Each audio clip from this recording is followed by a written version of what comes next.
My 18-year-old female parents divorced when I was about 6. It was a 50-50 custody split with my mum wasting no time to get remarried to my stepdad. My stepdad had children already: Alex, 15-year-old male, Violet, 16-year-old female, and Mabel, 17-year-old female. I was relentlessly bullied by them for various things I couldn't control: having a speech impediment, having less expensive clothes, only being able to see my dad on weekends, etc. My mum and stepdad didn't do anything to stop it, and essentially told me kids will be kids, then kept pushing it. My mum would lightly scold Violet and Mabel if they hurt me while playing, but wouldn't do anything more. I had to watch as they got far more expensive gifts for birthdays and Christmas, and actually what they wanted from their wish list, while I got the bare minimum of necessities, and would only get something I actually wanted from my dad. But he could only go so far due to making 2 times less than what my stepdad makes. I appreciated it nonetheless. I didn't even get to properly enjoy my cake, or rather cupcakes that my mum made to cut down on cost, because my siblings ate it before I could get seconds. I was never allowed a party because my friends were too messy and loud. Around age 10, I pretty much stopped expecting them to put effort into my birthday, and just kind of let it pass by whenever I was with them. Yesterday was my 18th birthday, and I decided to spend it with my friend's boyfriend and dad. I was pretty much out all day and came back at around nearly 10 p.m.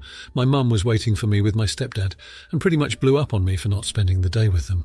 Apparently they prepared a small celebration for me that got wasted because I wasn't there. They were both going off on me for being inconsiderate and ungrateful.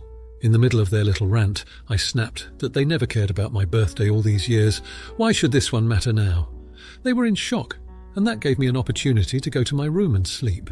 I woke up to texts from my grandparents and aunt saying that I was disrespectful for saying that and ungrateful for anything my mum and stepdad did for me. Edit. Just to be clear, I put my step-siblings' current ages within the post, not the ages when they were bullying me. It made sense to me when I made this post, but I understand how it could be confusing. Edit. When I mean my step-siblings hurt me while we were supposed to be playing, I don't mean like small and understandable accidents that might happen, but as in Mabel once bit a part of my skin off near my wrist. I still have a mark from that. Now, for a few comments before the update. Comment 1. Probably SD told your mum that she was responsible for you and he wouldn't provide anything extra. Meanwhile, she was probably reaping the child support benefits off your dad, so he couldn't afford to buy anything extra special for you. You are 18 now. Just move in with your dad if you can. You should also write down your feelings and leave it for your mum and SD to read. I doubt they will give you a chance to say it all face to face, not the idiot edited to add. That's pretty much what happened with my mum and SD.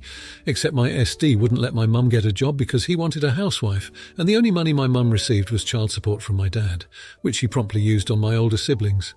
I was the only one that still lived at home at the time, and the only minor mid-teens at the time. After I moved out and started living on my own, Christmas gatherings were always still major disproportionate. Step-siblings would get $1,000 in items at least, if not more. I might get $50, $100 maybe. I was grateful for what I got, but can't say it still didn't sting a little. Then he later on gifted me a $10,000 car, and my step-siblings were mad. They got gifted houses that he gave me anything like that. I never actually resented my SD TBH. I just resented my mum a little for putting me in that position. Like, couldn't she have had separate Christmas gift opening sessions? I don't know. As far as my father goes. Well, I grew up wishing my mum would finally divorce him so I didn't have to live with him anymore. If that answers that question, probably why I never really resented my SD LOL. Comment 2. I woke up to texts from my grandparents and aunt saying that I was disrespectful for saying that and ungrateful for anything my mum and stepdad did for me. Consider texting them back with everything you've said here. Do this in a factual way. Start with the fact that you haven't had a birthday party and have had minimal effort from them. Point out that if they wanted to do something with you, they should have told you, should have made arrangements. Ask them if they were aware of this all through the years. My stepdad had children already: Alex, 15M, Violet, 16F, and Mabel, 17F. I was relentlessly bullied by them for various things I couldn't control. Having a speech impediment, having less expensive clothes, only being to see my dad on weekends, etc. I didn't even get to properly enjoy my cake, or rather cupcakes that my mum made to cut down on cost, because my siblings ate it before I could get seconds. It's unkind of your mother to allow the continual bullying to take place.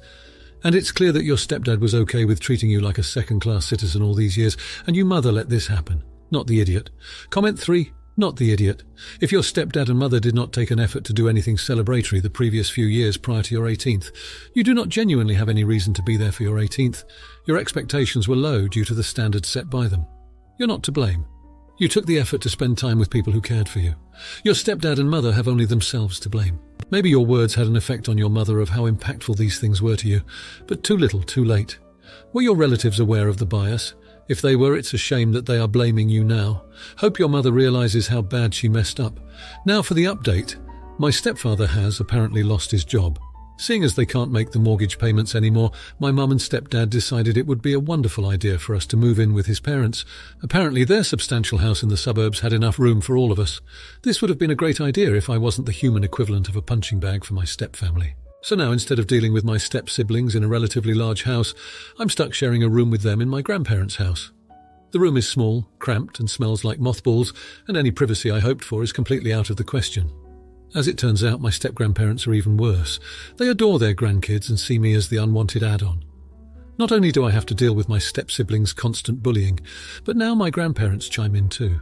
It's like they've never seen a teenager have a panic attack before. Adding to this joyous situation, my mother has started working 2 jobs to help pay bills, which means she's rarely around. My stepdad, on the other hand, spends most of his time sulking around the house, occasionally snapping at anyone who dares to invade his private misery. To make things even more unbearable, they've made me switch schools, which means I've lost the few friends I had managed to make. My new school is a 15-minute walk from my grandparents' house, and it's even more underfunded than my old one. My stutter has made me a prime target for bullying again. The one glimmer of happiness I've had was from my boyfriend, who's been incredibly supportive. He's been driving for an hour every week just to see me, but even that's been stained with misery. My stepsister found out about our meetings and made a stink about it. Now I'm not allowed to see him unless it's at the house, under the watchful eyes of my grandparents. My stepbrother has also started stealing things from my suitcase and hiding them around the house. Every day I have to hunt for my toothbrush, my textbooks. It's ridiculous. No one does anything about it, and I'm left feeling like a stranger in my own home. So that's my life now. A daily circus of humiliation and isolation. I'm just counting down the days until I can leave this place for good. Now for the comments. 1. Not the idiot. You're dealing with an incredibly difficult family situation, and it is completely understandable that you're eager to leave. It's not your responsibility to take care of your stepfather's emotional well-being, especially when he's contributing to a toxic living environment. Your family should be supporting you, not bullying you. 2. Not the idiot. Your stepbrother stealing your belongings is a clear violation of personal boundaries. This, along with the bullying, is unacceptable behavior. It sounds like you've found a source of happiness and support in your boyfriend, and that's wonderful. Your stepsister has no right to restrict that. 3. Not the idiot. Your right to feel safe and comfortable in your own home is fundamental. The bullying you're experiencing at school due to your stutter is also a major concern. You have every right to feel upset and eager to leave. Hopefully you can find resources or individuals who can help you navigate through this tough time. Now for the next story. I'm planning a family Thanksgiving vacation, and a really good deal came up to go to the Cook Islands. I emailed my son, 20-year-old Ollie, on Friday and called Sunday to see if he wanted to go. He's in college, and I'm not wasting money on a ticket if he didn't want to go. I needed to know by today because I have to get visas for my 16, 11 and 8-year-old sons. Well, he didn't, so I bought the package. Just now he texted me saying he wanted to go. I said too late, already bought the tickets. Next time check your email or answer your phone. He said most people communicate on text. I said, well, most people don't get to go to the Cook Islands. Now his mum, my ex, is trying to tell me that he's Gen Z and text is their primary communication format. Had I texted him, then he would have responded. I said I don't care. I'm well in my 40s and check all of my communication formats because I don't want to miss anything. Now for a few comments before the update. Comment 1. It's pretty clear you're furious at him for not answering his phone on a Sunday or checking his email on the weekend. And from comments, you didn't even leave a phone message. Wow, just wow. Frankly, even adults out of college have the right to rest on Sunday and choose not to talk with their parents during the weekend when they could be out having fun with plans or resting. Also, it's completely unreasonable to assume people check their email on the weekend. He got your message and called back the very next day. That's responsible and respectful, and definitely more than most in college. I think your ex is right that there's something not being understood about cell phones. I grew up before cell phones too, and when we just had landlines, there was healthy breathing room between the life you had outside the house and someone's ability to contact you. Since now people have phones constantly on them, there's a different standard understood behavior that voice calls will not always be picked up or answered immediately, and urgent messages should be by text. In the age of cell phones, it's necessary for your son's mental sanity to have some breathing room here, especially on a Sunday. Calling back the very next day is actually really responsible for anyone. Being angry about an unreasonable expectation that anyone is 100% required to pick up a phone on a Sunday, and not listening to your ex that texting is normal for urgent messages, and then using that anger to deny your son's ability to join his family for Thanksgiving is, well, it's really not great. Your son had no ideas he needed to confirm a vacation this weekend, and you were the one who set up the unreasonable expectation that your son has to answer the phone on one specific day, namely a Sunday when it's normal to rest or have plans. Then on top of that, you booked a trip for the entire family without him.